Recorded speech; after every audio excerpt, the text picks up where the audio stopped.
Igbo ekele m unu. Ekele kekere onye mere ka ụbọchị nke taa ụbọchị 12 nke afọ nke mbụ n'afọ a. Ọkwa ụbọchị Eke. Anyị ma na-eme elu umeala omenala ga-adịrịrị maka na mmiri mara ugo ahụ ka ọ sara ya. I still remain your favorite custodian of Igbo culture and tradition, High Chief Awuzie Golden Sea, the Oracle of the Mbuemeke Mbunambo of the Holy Kedru na Lake Nwebere. Oh yeah. In today's episode of Igbo history, we're going to be looking into Igbo attitude towards authority and power. Now, to understand Igbo attitude towards authority and power, one has to take a deep look and study into the oldest continuous kingdom in Nigeria, which is the Nri Kingdom. One of the chief exports was a religion that is based on the idea that each Igbo person has a chi as represented by the Ikenga. It is only to one's own chi that an individual is differed to, and together they were the central authority in such individual's life. Hence the Igbo saying, Onye Buchim.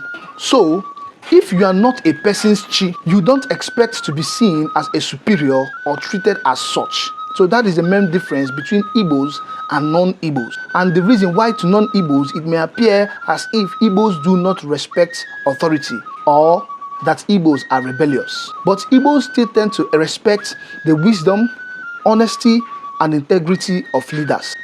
Because the leaders derive spiritual authority from our dead but upright ancestors and mandate from the living members of the family or community. But if such leaders, whether husbands, elites, kings, or even queens, lack the aforementioned qualities, then they can be disrespected, as expressed in the Igbo saying that Onye zekpawa ọjọọ na-adị mma ekpuru nketa.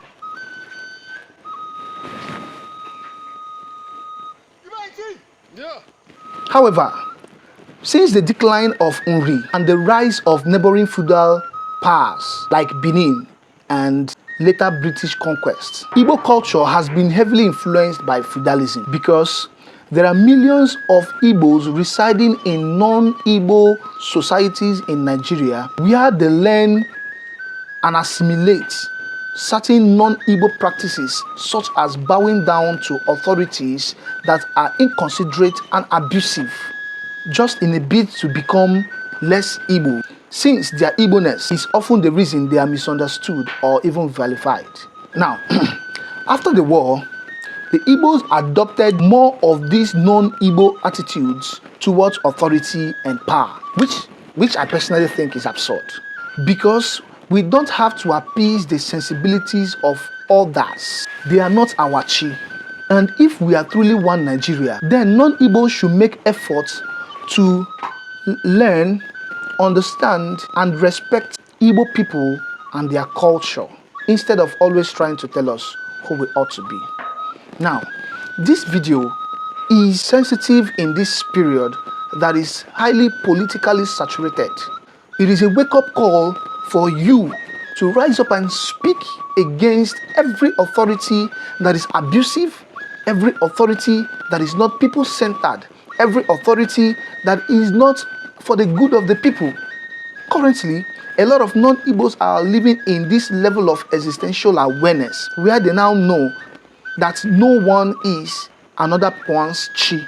Hence, you see people who have raised their voice countless times to speak against the bad government, to speak against the ills of the society, to speak against things that are not going well, that ought to, but are not.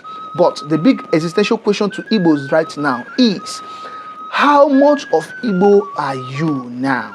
It is in your nature not to bow to abusive authority. It is in your nature not to lick the foot of tyrants in power. Remember what happened when our fathers were being shipped as slaves over to the Western world. Remember how they jumped into the ocean and they all died there with their chains. Why? Because they believe that it is better we do this than for us to be subjected to what we are not. Now, most Igbos have left this original identity where they no more stand up to fight against the ills in the society, but rather they collaborate with these tyrants they collaborate with these power-drunken charlatans. I urge you today, as an Igbo person, I urge you today, as a Nigerian, I urge you today, as a human being alive, make sure you don't join the bandwagon of those who celebrate power-abusing leaders. Rise up, speak out, raise your voice. Let us liberate our great nation. Thank you very much. I hope this video came timely, and I hope this video came to encourage you and spring out the you that is in you, especially as an Igbo person. Day one.